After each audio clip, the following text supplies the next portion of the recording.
కూటమి ప్రభుత్వం అధికారంలోకి వచ్చాక రాష్ట్ర వ్యాప్తంగా 3 లక్షల ఇళ్ల నిర్మాణం పూర్తి చేసింది.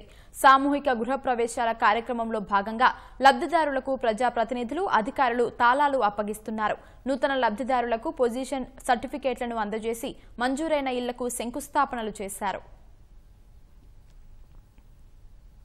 అర్హులంతా పీఎంఏవై పథకాన్ని సద్వినియోగం చేసుకోవాలని ఎమ్మెల్యే రామకృష్ణారెడ్డి పిలుపునిచ్చారు. తూర్పుగోదావరి జిల్లా బిక్కవోలులో ఎమ్మెల్యే రామకృష్ణారెడ్డి నూతన గృహాన్ని ప్రారంభించారు.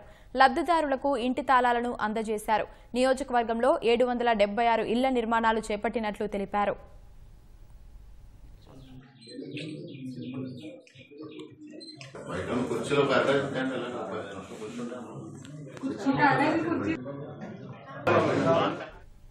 పశ్చిమ గోదావరి జిల్లా తణుకులో 11 మంది లబ్ధిదారులకు ఇల్లు నిర్మించుకోవడానికి మంజూరు పత్రాలు పంపిణీ చేశామని ఎమ్మెల్యే ఆరిమిల్లి రాధాకృష్ణ చెప్పారు.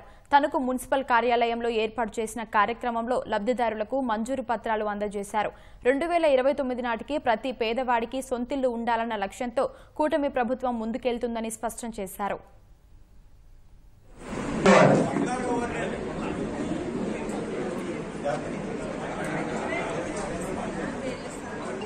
ప్రకాశం జిల్లా దర్శి నియోజకవర్గంలో అర్హులైన లబ్ధిదారులకు టీడీపీ ఇన్ఛార్జ్ గొట్టిపాటి లక్ష్మి ఇళ్ల పట్టాలు పంపిణీ చేశారు. కొత్తపల్లి గ్రామంలో అర్హులైన 54 మంది పేదలకు ఇళ్ల నిర్మాణాలకు భూమి పూజ చేశారు.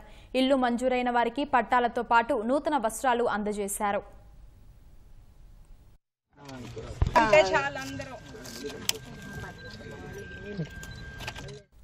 నెల్లూరు జిల్లా కోవూరు మండలం నేతాజీనగర్ ఎన్టీఆర్ కాలనీలో గృహప్రవేశ మహోత్సవం వేడుకగా జరిగింది.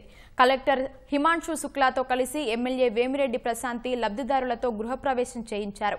జిల్లాలో 1,00,000 ఇళ్లు మంజూరు కాగా ప్రస్తుతం 19,678 ఇళ్లు లబ్ధిదారులకు అందిస్తున్నామని, మిగిలిన ఇళ్లను ప్రణాళికబద్ధంగా పూర్తి చేసి అందిస్తామని కలెక్టర్ వివరించారు.